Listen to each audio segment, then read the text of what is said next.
ये चलो अच्छा, अभी हम लोग मटेरियल कॉस्ट करने वाले हैं। इसके अंदर से भी हम लोग को 20 मार्क के सम आएंगे कंफर्म। कभी कभी 30 मार्क के भी सम आ सकते हैं। सबसे पहले हम लोग इसके अंदर इसके पहले लेबर पढ़े थे ना। हाँ, लेबर और ओवरहेड किए। अभी हम लोग मटेरियल कर लेंगे, ठीक है। ओवरहेड कौन सा दो किए? बस प्राइमरी तो किए और मशीनरी वाला किए ना। दो ही किए अभी तक। हाँ, तो 2 ही आता है। उसके बाद लेबर किए ना, अर्निंग और कॉस्ट मेथड। ये इसका किया ना अपन प्राइमरी वाला, हमारे जो अपन ने निकाला मशीनरी निकाला, वो निकाला। हाँ।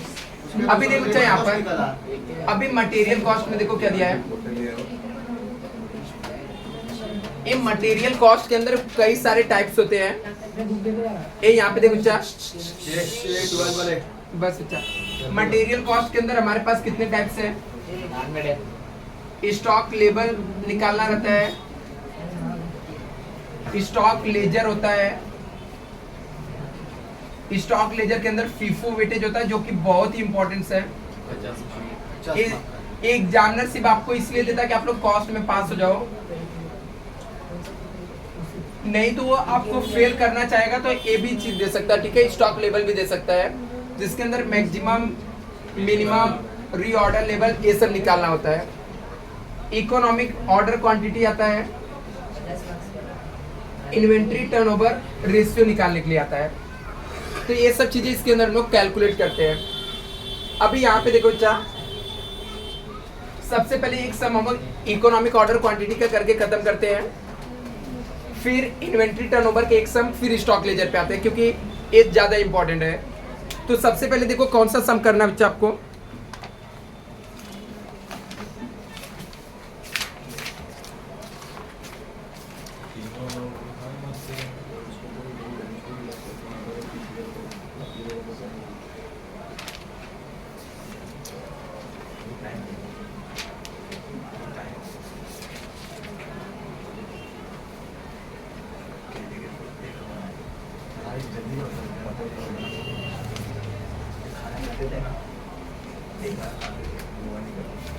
ये देखो चाहे यहाँ पे सम देखना, क्वेश्चन नंबर 8। इसका करना इन्वेंटरी का इकोनॉमिक ऑर्डर क्वांटिटी, पहले एक छोटा सा सम कर लेते हैं उससे। ये यहाँ पे देखो अच्छा, इकोनॉमिक ऑर्डर क्वांटिटी क्या होता है बच्चा, ऑब्जेक्टिव नहीं बताया क्या हुआ। ऑब्जेक्टिव बच्चा अलग से उसके लिए करेंगे, पहले चैप्टर का प्रैक्टिस करके फिर ऑब्जेक्टिव थियरी करेंगे। ये सब लोग यहाँ पे देखो अच्छा, इकोनॉमिक ऑर्डर क्वांटिटी में देखो क्या होता है बच्चा। इकोनॉमिक ऑर्डर क्वांटिटी मींस क्या होता है, नॉर्मल कितना क्वांटिटी हम लोग को ऑर्डर करना चाहिए। तो इसके अंदर 3 चीज पूछ सकता है। इकोनॉमिक ऑर्डर क्वांटिटी के अंदर आपको 3 चीज पूछा जा सकता है। क्या क्या पूछा जा सकता है, EOQ पूछा जा सकता है। EOQ का फॉर्मूला होता है √2AO डिवाइड बाई C, जहां पर A इक्वल टू क्या होता है, एनुअल डिमांड इन यूनिट। आपको पूरे साल भर में कितना यूनिट का डिमांड रहेगा वो निकालना रहता है। इसके अलावा वो इक्वल टू पूछा जा सकता है ऑर्डरिंग कॉस्ट पर ऑर्डर, एक बार ऑर्डर देने का कितना कॉस्ट रहेगा। C निकालेंगे carrying cost per unit per annum. ये देखो क्या carrying cost per unit per annum क्या होता है। अभी यहाँ पे C इक्वल टू क्या था, carrying cost per unit per annum. यदि कैरिंग कॉस्ट आपको परसेंटेज में दिया, carrying cost given in percentage में दिया रहेगा, तो यूनिट कॉस्ट लेने का पर यूनिट का इनटू करने का percentage of carrying cost. Per unit दिया रहेगा, तो सब में कॉस्ट पर यूनिट आपको दिया रहेगा। यदि कैरिंग कॉस्ट परसेंटेज में दिया तो जितना कॉस्ट पर यूनिट दिया रहेगा उसका परसेंटेज निकाल देने का। अभी यहाँ पे देखो चाहे एनुअल डिमांड इन यूनिट में चाहिए, ऑर्डरिंग कॉस्ट पर ऑर्डर चाहिए, कैरिंग कॉस्ट पर एनम का चाहिए। यदि आपको मान लो 6 मंथ का दिया रहेगा, 6 मंथ का दिया रहेगा तो इंटू 2 करने का तो 12 मंथ्स का हम लोग को मिल जाएगा। पर एनम का चाहिए, यदि आपको पर क्वार्टर का दिया रहेगा इंटू 4 करने का, पर मंथ का दिया रहेगा तो इंटू 12 कर देने का, ठीक है। हमेशा पर एनम का चाहिए। ऐसे यहाँ पर एनुअल डिमांड जो यूनिट में है ना वो पूरे साल भर का चाहिए, लेकिन किसका चाहिए, जो प्रोडक्ट हम लोग बना रहे हैं ना उस प्रोडक्ट का डिमांड चाहिए, उसका जो हम लोग प्रोडक्शन कर रहे हैं, ठीक है। यदि हम लोग ने कोई चीज बेच रहे हैं उसका नहीं, जो हम लोग बना, जो चीज हम लोग खरीद के लाते हैं ना उसका एनुअल डिमांड कितना वो हम लोग को चाहिए रहता है यहाँ पर। तो चलो आगे देखते हैं यहाँ पर। अच्छा दूसरा यहाँ पर क्या निकाला जा सकता है, क्या पूछा जा सकता है। दूसरा हम लोग यहाँ पर कैरिंग कॉस्ट निकालने को अच्छा नंबर ऑफ ऑर्डर सब में पूछा जा सकता है। तो नंबर ऑफ ऑर्डर का फॉर्मूला क्या होता है, total annual demand divide by, annual demand को हम लोग डिवाइड करेंगे, किससे डिवाइड करते हैं, EOQ। एक बार आपका EOQ आ गया रहेगा तो जितना एनुअल डिमांड रहेगा, ठीक है, उसको डिवाइड कर देने का EOQ से, तो नंबर ऑफ ऑर्डर मिल जाएगा। यदि सब में नंबर ऑफ ऑर्डर पूछा तो, टोटल ऑर्डरिंग कॉस्ट पूछा तो टोटल ऑर्डरिंग कॉस्ट निकालने का फॉर्मूला होता है number of order into ordering cost per order. Number of order लेने का उसका इनटू करने का ऑर्डरिंग कॉस्ट से पर ऑर्डर से। इसके बाद यदि हम लोग को टोटल कैरिंग कॉस्ट पूछा तो टोटल कैरिंग कॉस्ट मान लो पूछ लिया, इसका फॉर्मूला था, टोटल कैरिंग कॉस्ट का फॉर्मूला क्या होता है, 1.5 लेने का इंटू EOQ करने का into carrying cost per unit, carrying cost per unit per annum, per unit को पर एनम से मल्टीप्लाई कर देने का आपको आ जाएगा, ठीक है।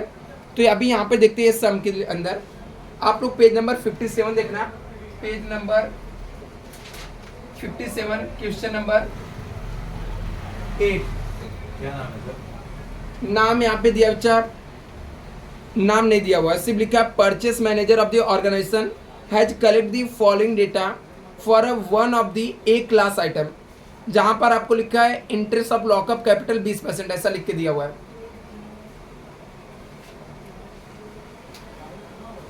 एग्जाम में 2 से 3 बार पूछा गया है, मिला क्या? किधर क्या बोले? परचेज ऑफ, लिखा था purchase manager of organisation has collect the following data for one of the A class item दिया है। आगे लिखा है interest of the lockup capital दिया 20%, ऐसा करके मिला? नहीं है। रहेगा बच्चा, सम रहेगा। The purchase manager organisation has collected following data, वही वाला। हाँ मिला क्या? हाँ। अभी देखो अच्छा इसको कैसे, ये सम को कैसे सॉल्व करना है।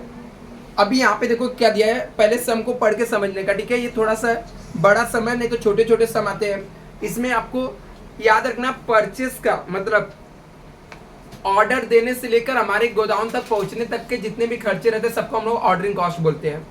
और उसको स्टोर करके रखने के लिए जो भी खर्चा करते हैं हम लोग, किसी सुधारी का पैसा लेके रखे हैं, कोई हम लोग ने गोदाम बना के रखा है, ऐसे जो भी कॉस्ट होते हैं उनको हम लोग क्या बोलते हैं, कैरिंग कॉस्ट बोलते हैं यहाँ पर।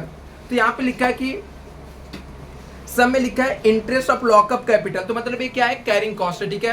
कैपिटल हम लोगों ने इन्वेस्टमेंट करके रखा है लॉकअप करके रखने के लिए, ठीक है। तो ये क्या हो जाएगा, कैरिंग कॉस्ट हो जाएगा। क्या हो जाएगा, कैरिंग कॉस्ट होता है। आगे लिखा है कितना दिया, 20% दिया हुआ है। आगे नेक्स्ट लिखा है यहाँ पर order processing cost for each order दिया 100। ऑर्डर देने का कॉस्ट बोल रहा था, कौन सा कॉस्ट हो जाएगा, ऑर्डरिंग कॉस्ट, ऑर्डरिंग कॉस्ट हो जाएगा, ठीक है। ऑर्डर वर्ड आ गया तो समझ जाने का ऑर्डरिंग कॉस्ट रहेगा। आगे लिखा है यहाँ पर इंस्पेक्शन कॉस्ट पर लॉट, पर लॉट मतलब एक लॉट आता तो उसको चेक करने का जो कॉस्ट रहता है, ये ऑर्डरिंग कॉस्ट हो गया। ऑर्डर देकर गोदाम तक पहुंचने का जितने भी खर्चे रहते हैं सबको हम लोग क्या बोलते हैं, ऑर्डरिंग कॉस्ट बोलते हैं। तो यहाँ पर आपको दिया इंस्पेक्शन कॉस्ट पर लॉट दिया 50 है, ये भी ऑर्डरिंग कॉस्ट है। आगे लिखा follow up cost for each order, एक ऑर्डर को फॉलो अप करने का कॉस्ट दिया है, ये भी क्या हो जाएगा, ऑर्डरिंग कॉस्ट हो गया, क्योंकि ऑर्डर को फॉलो अप कर रहे हैं। Pilferage value holding of the inventory, holding मतलब रखने का, रखने का खर्चे को क्या बोलते हैं हम लोग, कैरिंग कॉस्ट। क्या बोलते हैं, कैरिंग कॉस्ट। कितना दिया है, 5%। अदर होल्डिंग कॉस्ट कितना दिया है, 15% दिया हुआ है। अदर होल्डिंग मतलब कैरिंग कॉस्ट ही हो गया, होल्ड करके रखना मतलब carrying cost. Other procurement cost for each order, order का दिया है तो ऑर्डरिंग कॉस्ट हो जाएगा 170। आगे एनुअल डिमांड कितना दिया 1000, कॉस्ट पर आइटम कितना दिया है 10 रुपीज दिया है। Interest on locked up capital हो गया, वो भी हमारा चेक कैरिंग कॉस्ट हो गया, ठीक है। लॉकअप मतलब रखने के लिए हम लोगों ने जो भी कैपिटल लिया है।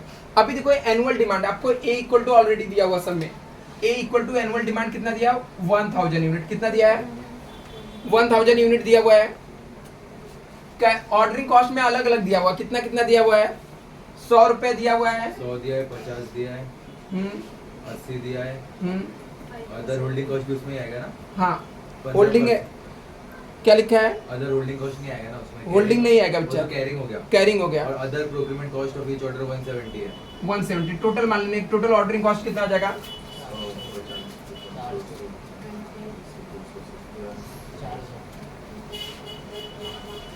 कितना है बच्चा 400 आया। अभी कैरिंग कॉस्ट हम लोग को किसमें परसेंटेज में दिया हुआ है, कितना कितना परसेंट दिया हुआ है 20% है, 15% है, प्लस 15% प्लस और वो 5% है होल्डिंग। तो टोटल कितना हो गया 40% हो गया। जब मैंने बोला कैरिंग कॉस्ट आपको परसेंटेज में दिया रहेगा, ठीक है, तो सब पर एनम का ही है, ठीक है। तो क्या करने का कॉस्ट पर यूनिट लेने का, एक यूनिट का प्राइस देखो सब में दिया रहेगा कहीं ना कहीं। Cost per item, cost per item दिया हुआ 10 रुपए, तो 10 रुपए का 40% कितना आ जाएगा 4 रुपए आ जाएगा। अभी हम लोग को ईओक्यू निकालना है, ईओक्यू के फॉर्मूले में पुट कर देंगे। ईओक्यू का फॉर्मूला क्या होता है √2AO डिवाइड बाई सी। तो हम लोग यहाँ पे जाते हैं, एनुअल डिमांड हमारा कितना है 1000, ऑर्डरिंग कॉस्ट कितना है 400 यूनिट, 4। इसको कैलकुलेटर पे पहले कैलकुलेट करो, 2 × 1000 × 400 डिवाइड बाई 4 करो, 20,000।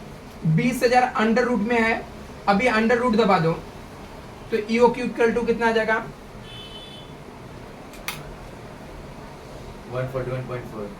140। ये हमारा आ जाएगा इकोनॉमिक ऑर्डर क्वांटिटी आ जाएगा, ठीक है। रॉन्ग है बच्चा, आपने रॉन्ग कुछ कैलकुलेट किया। अरे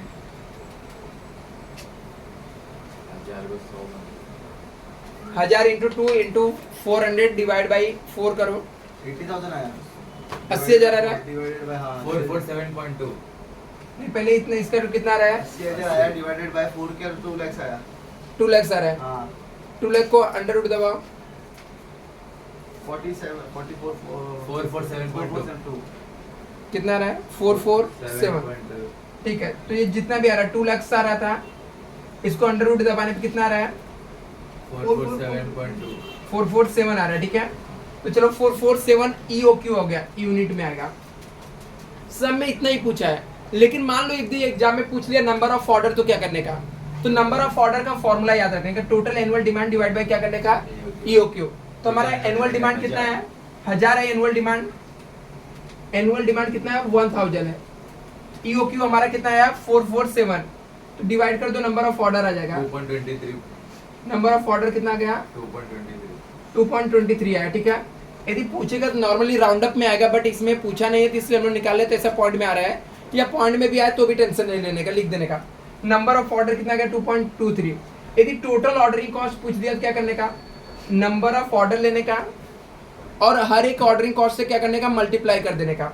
तो नंबर ऑफ ऑर्डर हमारा कितना आया था 2.23 आया, और हम लोग का ऑर्डरिंग कॉस्ट, एक बार ऑर्डर देने का कॉस्ट कितना है 400 रुपये,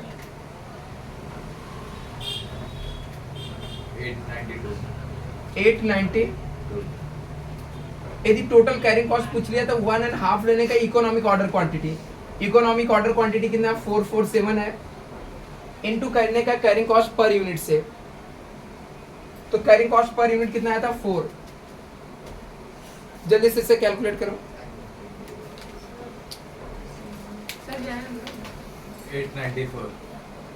890। ठीक है, ऐसे आपका कैरिंग कॉस्ट ऑर्डरिंग कॉस्ट यदि पूछा तो आ जाएगा, ठीक है। जल्दी से इसे नोट डाउन करो। एक दूसरा समय इसका देख लेते हैं। तो नंबर ऑफ ऑर्डर कहाँ से आएगा?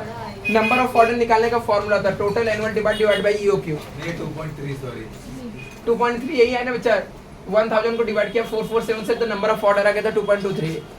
और ऑर्डरिंग कॉस्ट सब में दिया रहता है कि एक बार का ऑर्डर देने का कितना प्राइस है। चलो इसका एक और सम देख लेते हैं बच्चे, यहाँ पर क्वेश्चन नंबर 10 देख लो आप लोग। सर इकोनॉमी के पेपर को छुट्टी है दोगे? हाँ उसमें हम लोग टैक्स करेंगे। इकोनॉमिक्स एक दिन इकोनॉमिक्स कल टैक्स कर दे क्या? अरे शाम को रखो फिर दोपहर को मत बुला के बैठा दो 4 बजे। अबे 4 बजे अच्छा है, 5 बजे आते हो तो। अरे सर मेरे को भाई फोन किया, बोलता नहीं नहीं तो अब भी आ जाओ अब भी आ जाओ अब भी लगती अच्छा चल बच्चा यहाँ पे देखते हैं बच्चा। ये पॉइंट क्वेश्चन नंबर 10 देखो बच्चा क्या लिखा है। वो उसमें बोलो ना, इसमें मतलब देखिए यहाँ पे क्या लिखा है बच्चा, the following information related two types of raw material annual demand 2000 unit दिया हुआ है। और यहाँ पे लिखा है यूनिट प्राइस एक का 20 रुपये दिया है, ऑर्डरिंग कॉस्ट पर ऑर्डर दिया है 20 रुपये। मिला क्या सम?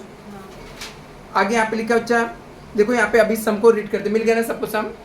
देखो क्या लिखा है, the following information related two types of raw material से रिलेटेड दिया हुआ है। Material is available, annual demand दिया हुआ है, ए इक्वल टू पहले से दिया हुआ सम में ईओक्यू निकालना है। एनुअल डिमांड हम लोग को कितना दिया हुआ है? 2000 यूनिट।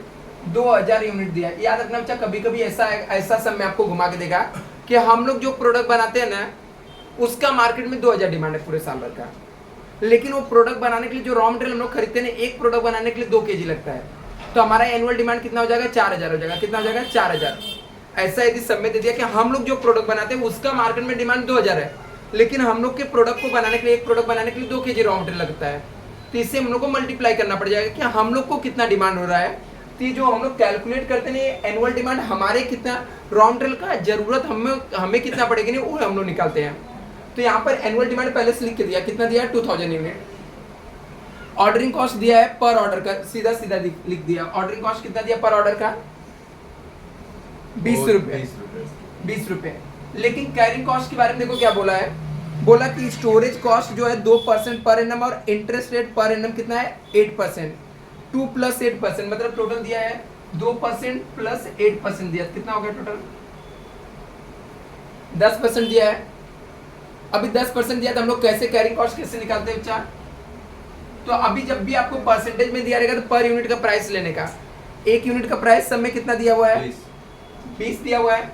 20 के ऊपर 10% निकालेंगे, कितना आ जाएगा? 2 आ जाएगा। ईओक्यू के फॉर्मूले में पुट कर देने का, ईओक्यू इक्वल टू होता है √2AO/C। तो एनुअल डिमांड हमारा कितना? 2, एनुअल डिमांड कितना? 2000 यूनिट। ऑर्डरिंग कॉस्ट कितना है? 20। कैरिंग कॉस्ट कितना है? 2। इसको सॉल्व करो।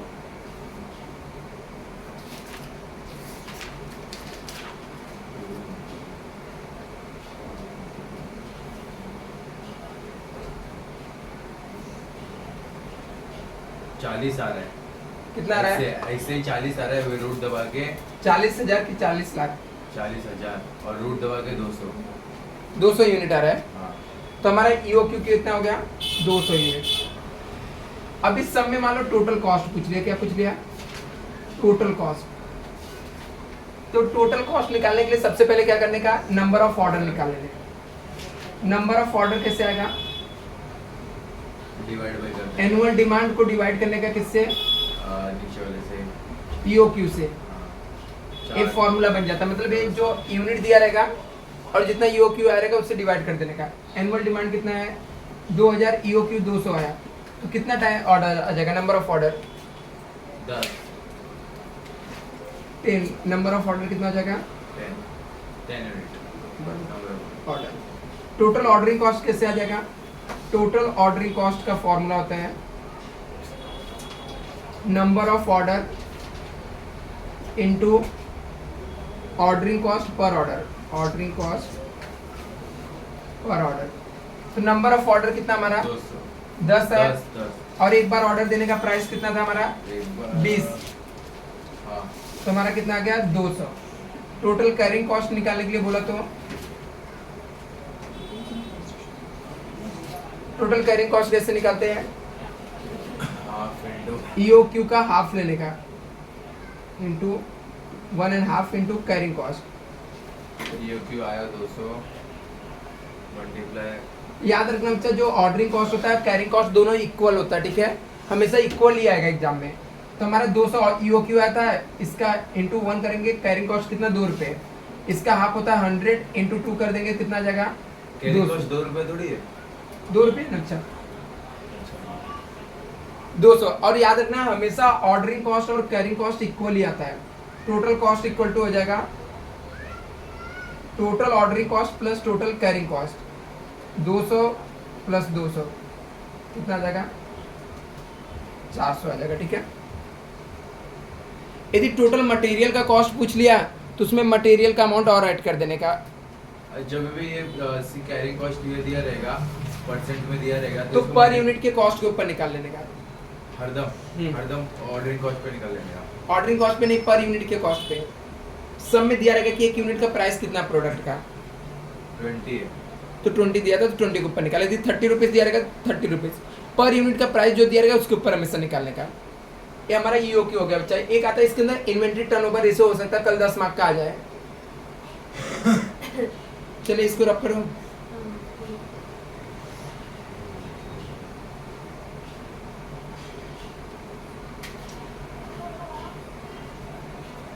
रख करो ना। ये तो कुछ है, एक इसके अंदर इस सेम चैप्टर में एक मेथड है इन्वेंट्री टर्नओवर। स्टॉक लेवल यदि पढ़ सकता है बच्चा तो आपको घर से पढ़ लेना एक बार, वहाँ पे फॉर्मूले बेस पे रहता है, ठीक है। Maximum level, minimum level, reorder level. क्या मालूम क्यों मुझे ऐसा लग रहा है कि आ सकता है, ठीक है। नहीं मैं बता रहा हूँ, तो एक बार ट्राई कर लेना। और मेरे भाई बुक में बता दो ना एक बार। ठीक है उसको नहीं आप मत बताओ, बस बुक में बता दो किधर है। चलेगा, एक सम कर लेंगे छोटा सा ना, रिस्क नहीं ले सकते। अरे कर लेंगे, घर पे अभी कॉस्ट शीट बाकी है, पूरा वो सब बाकी है अभी। फीफो वेटेज आधे घंटे में हो जाएगा, कॉस्ट शीट आधे घंटे में हो जाएगा, आराम से 10 बजे तक हो जाएगा। अरे ऑब्जेक्टिव भी बाकी पूरा। ऑब्जेक्टिव थियरी है। हाँ अभी यहाँ पे देखते हैं पहले। अभी देखो यहाँ पे बच्चा एक इसके अंदर आता है इन्वेंट्री टर्नओवर रेशियो निकालने के लिए खुलता है इन्वेंट्री टर्नओवर रेशियो। इसको स्टॉक टर्नओवर रेशियो भी बोला जाता है, stock turnover ratio. Last time इसका सम पूछा था, थोड़ा घुमा दिया था। इसके सम लास्ट टाइम 10 मार्क पे पूछा था, थोड़ा सा घुमाकर। अभी देखो चाहिए इन्वेंट्री टर्नओवर रेशियो का फॉर्मूला होता है, inventory turnover ratio equal to होता है COGS divide by average stock. ये फॉर्मूला याद कर लेने का। COGS कैसे निकालने का,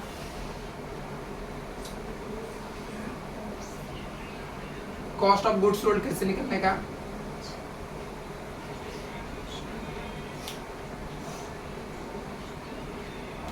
यहाँ पे लिखने का ओपनिंग स्टॉक, इसके अंदर ऐड करेंगे परचेस। ओपनिंग में हम लोग क्या ऐड करेंगे, परचेस ऐड कर देंगे। अभी कभी डायरेक्ट एक्सपेंस दिया रहेगा ना तो इसके अंदर ऐड करने का, फ्रेट है, कैरेज दिया रहेगा तो ही, ठीक है। दूसरा कोई डायरेक्ट एक्सपेंस नहीं। डायरेक्ट एक्सपेंस मतलब होता है माल को खरीद के लाने के जो भाड़ा रहेगा, कैरेज या फ्रेट दिया रहेगा तो ऐड करने का, जो भी अमाउंट रहेगा उसमें से लेस कर देने का closing stock, less closing stock. जो अमाउंट आ जाएगा वो क्या आ जाएगा, COGS आ जाएगा। आपको 2 मटेरियल का देगा तो 2 का बना देने का, ठीक है।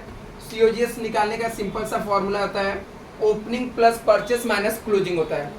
अभी दूसरा हम लोग को क्या चाहिए, एवरेज स्टॉक। तो एवरेज स्टॉक निकालने का फॉर्मूला होता है opening stock plus closing stock divide by 2। Opening stock plus closing stock को डिवाइड क्या करेंगे हम लोग 2 से। एवरेज स्टॉक निकालेगा। हाँ ये फॉर्मूला है, ये 2 फॉर्मूले यहाँ पर याद कर लेने का। इन्वेंट्री टर्नओवर रेशियो का सम आया तो COGS divide by average stock करने का। इसके लिए हम लोग का होता है ओपनिंग प्लस ऐड करने का परचेस और इसमें से लेस करने का क्लोजिंग स्टॉक क्या आ जाएगा, COGS आ जाएगा। एवरेज स्टॉक का फॉर्मूला था opening stock plus closing stock divide by 2। अभी इसके लिए एक सम देखो चाहे यहाँ पर पेज नंबर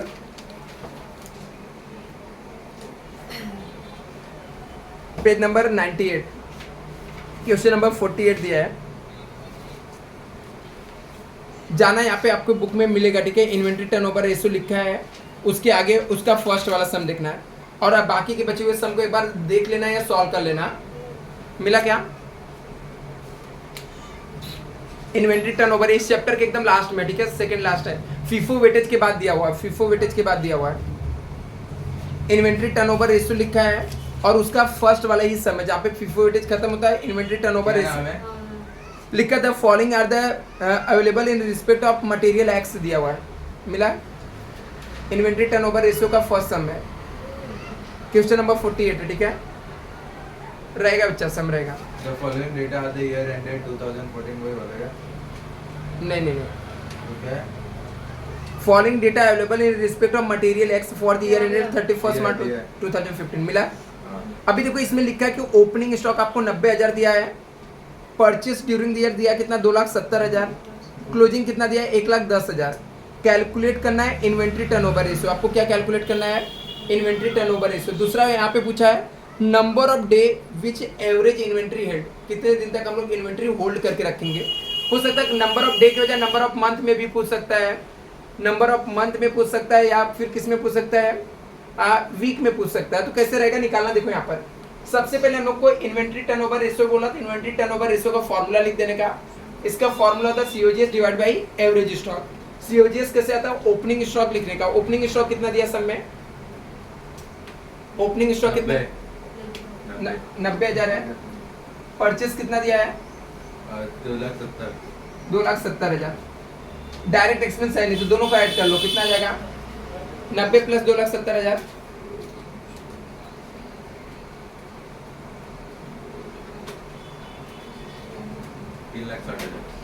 3,60,000 है। इसमें से लेस करने का क्लोजिंग स्टॉक। क्लोजिंग स्टॉक कितना है? 1,00,000 कितना? 1,10,000। 1,10,000। इसमें से इसको माइनस कर दो, सीओजीएस आ जाएगा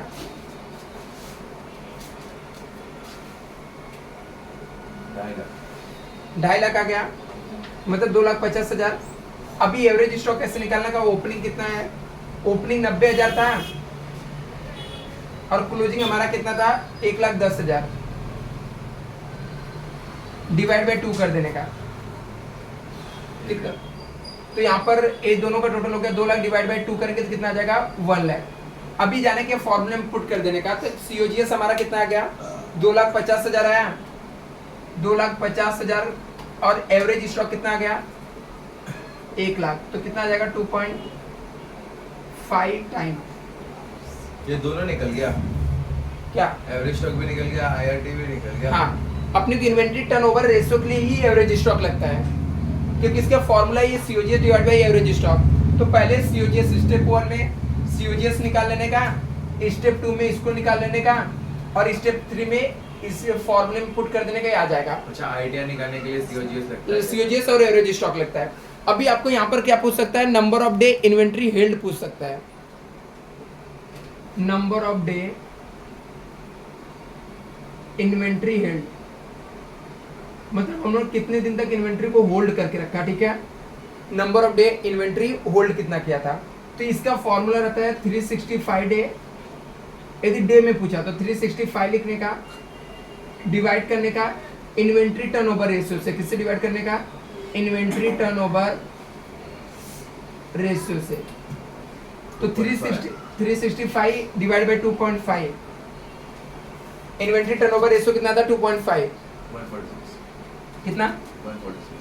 146 डेज आ जाएगा।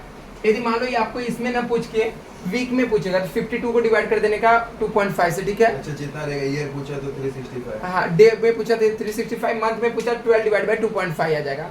क्या मंथ पूछा तो? 12 डिवाइड बाय 2.5 वीक पूछा तो 52 आ जाएगा, ठीक है। तो ये हमारा इन्वेंट्री टर्नओवर रेशियो में बस ये फॉर्मूला याद रखने का, सम सॉल्व हो जाता है इसके। हो सकता है इसके सम मिलेगा, ठीक है। एक जस्ट मैं आपको स्टॉक लेजर का एक सम बता देता हूँ, अच्छा मुझे लग रहा है कि वो आ जाएगा, ठीक है। स्टॉक लेवल का तो जस्ट फॉर्मूले के साथ एक सम बता देता हूँ, ठीक है। रिस्क नहीं ले सकते हम लोग। फोटो ले लो। हाँ, जल्दी से इसका ले लो फोटो।